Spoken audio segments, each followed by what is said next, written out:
Muy buenas a todos y todas. Vamos a empezar con el eje de geometría. Entonces, 44. Una malla rectangular está formada por cuadrados de lado 2 centímetros y la malla tiene 100 cuadrados de alto y 200 cuadrados de largo. Entonces la malla es esto formada por varios cuadraditos donde el lado del cuadrado mide 2. Por lo tanto, si tengo un cuadrado, ahí en alto tendría 2 y de largo 2. Entonces veamos cuánto tiene finalmente la malla. La malla acá no tiene un cuadrado, sino que tiene 100. Por lo tanto es 2 por 100. Y esto nos da 200 centímetros. Por otro lado, aquí tenemos 2. Aquí tenemos otros 2. Pero no tenemos solamente 2 cuadrados, sino que de hecho en este caso tenemos 200. Así que es 2 por 200, lo que nos da 400. Y aquí hay que tener cuidado porque la malla es un rectángulo, claramente ahí lo dice. Por lo tanto, si arriba tenemos 400, abajo también tenemos 400 y no se nos pueden olvidar llenar esos datos porque si no nos va a dar algo nada que ver. Y por otro lado, aquí tenemos otros 200. Con eso, ahora hacemos la suma total. Tendríamos 400 más 200 da 600, más los 600 de la otra mitad. 1200 centímetros debería ser el perímetro de esta malla, porque el perímetro, recordemos, es sumar todos los lados. 16. El área de la siguiente figura, formada por 10 cuadrados congruentes entre sí, es de 160 centímetros cuadrados, de todo. Se realiza el siguiente procedimiento para determinar el perímetro de la figura cometiéndose un error. Se divide el área de cada cuadrado, dividiendo el área total por la cantidad de cuadrados, obteniéndose 16.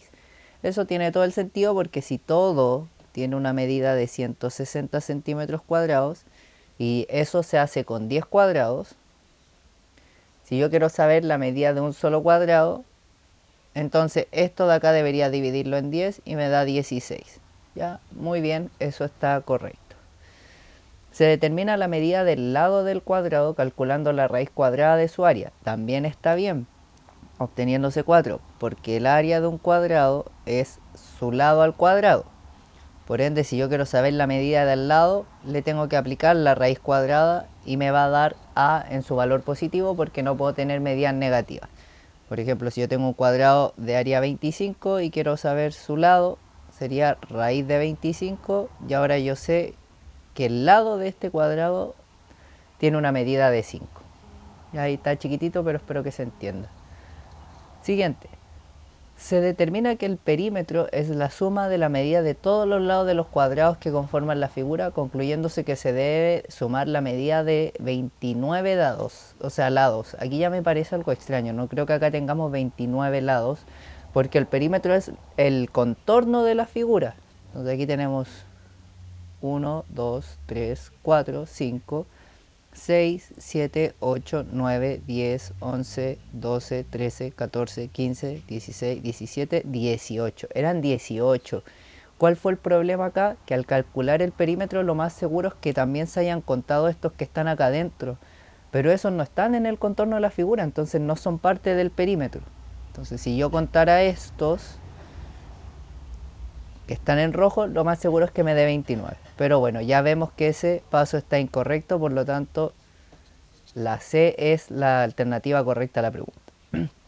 Una persona debe confeccionar una repisa con 2 tensores tal como se ven en la imagen. Acá sin ver lo que me piden debe ser el tensor porque aquí aparece este triangulito de acá. Y veo que la figura corresponde a un triángulo rectángulo. Y esto es un llamado a gritos de Pitágoras. Veamos si es que tengo razón. Si la persona quiere calcular la medida que debe tener cada uno de los tensores, ahí está, en centímetros, ¿cuál de las siguientes expresiones debe utilizar? Entonces vamos a ponerle a los tensores una T, y los tensores serían igual a la medida de un lado al cuadrado, los tensores al cuadrado son igual a la medida de un lado al cuadrado más la medida del otro lado al cuadrado. Y si yo quiero saber la medida del tensor, no del cuadrado del tensor, tengo que aplicar la raíz cuadrada. Sacando raíz cuadrada se elimina el exponente de la medida del tensor y todo esto queda metido dentro de una raíz cuadrada, quedándonos que la respuesta debería ser esa raíz de ahí. Fíjense que acá está el distractor, que es sin la raíz, así que cuidado con eso. Siempre cuando uno ocupa Pitágoras, al final de sacar todas las potencias y sumar los resultados, tenemos que recordar ocupar la raíz, si no nos va a dar un resultado que no corresponde. Veamos. Un carpintero restaurará el siguiente mueble con forma de prisma recto de base rectangular. Para la restauración debe pintar el exterior de la estructura sin incluir la base inferior, o sea, lo que estaba en contacto con el piso no se pinta. ¿Cuál es la medida de la superficie por pintar? Para ver cuánto tendríamos que pintar, tendríamos que calcular la medida de cada una de las caras del closet. Entonces, por ejemplo, esta medida de acá sería 180 por 40, viendo solamente ese rectángulo de ahí. Y veamos, 180 por 40 nos va a dar 0, 4 por 0 es 0, 4 por 8 32, 4 por 1 4, más 3 da 7. Entonces, de este rectángulo yo saco que tengo que pintar 7200. Pero, y aquí hay que tener cuidado con estas figuras tridimensionales, no se ve en el dibujo, pero acá atrás debería haber otro con la misma forma de ese, que también tengo que pintar. Ahí estoy pintando el lado izquierdo, pónganse ustedes, y también tengo que pintar el lado derecho del armario, si no, no me va a quedar una parte sin pintar, o la mitad sin pintar. Entonces aquí tengo otros 7200, porque son las mismas medidas que la anterior, así que calculo la misma área. Ahora el rectángulo que está acá al frente tiene de medidas los 80 que se muestran aquí abajo y los 180 de altura del closet. Calculamos esto ahora. 180 por 80 nos va a dar 8 por 0 da 0, 8 por 8 da 64, 8 por 1 da 8 y más 6 da 14.400. Y ocurre lo mismo de antes. Atrás del closet, o sea, en la parte que estaría pegada a la pared quizás, también hay otro de esos rectángulos azules, así que aquí tengo otros 14.400. Falta un 4. Y a pesar de que no se considere la base de abajo, sí voy a pintar la base de arriba, que sería esta parte de acá.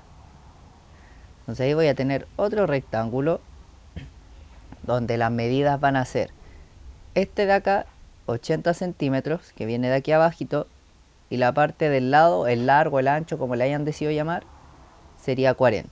Aquí tengo 40 y 80. Y calculamos eso. 40 por 80, 0, 8 por 0, 0, 4 por 8, 32. Y ahora sí tengo todas las medidas o todo lo que tengo que pintar. Tengo 2 veces 7200 más 2 veces 14.400 más solo una vez 3.200, porque la base de abajo no se considera, así que en este caso sí está bien que yo no las considere. Veamos las alternativas antes de, porque quizá viendo las alternativas podemos ver directamente cuál es la correcta. Por ejemplo, yo descartaría casi de inmediato la A y la B, porque esta solita está muy cerca de esos valores. De hecho, esto nos da 28.800. Entonces, solamente con la medida de la parte de la puerta, perdón, delantera y la parte trasera, ya nos pasamos de esas dos alternativas, así que no pueden ser. Vamos con la siguiente. 7200 por 2 da 14.400.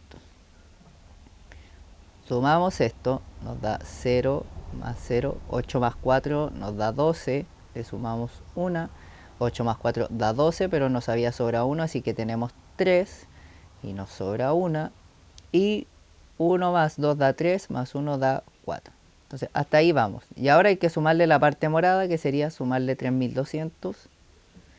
Y eso nos debería dar la alternativa C. Por lo tanto, esa sería la correcta, considerando que la parte de abajo no se pinta. De hecho, aunque la consideraran, creo que no hay ninguna alternativa que coincida, lo cual es un buen gesto de parte de la prueba. Considera la siguiente técnica para hacer figuras con una hoja de papel. Se dobla el papel a la mitad, se marca la mitad de la figura, se recorta por último y se desdobla el papel. Y ahí queda un corazón en este caso. ¿Cuál de las siguientes figuras se puede hacer utilizando esta técnica?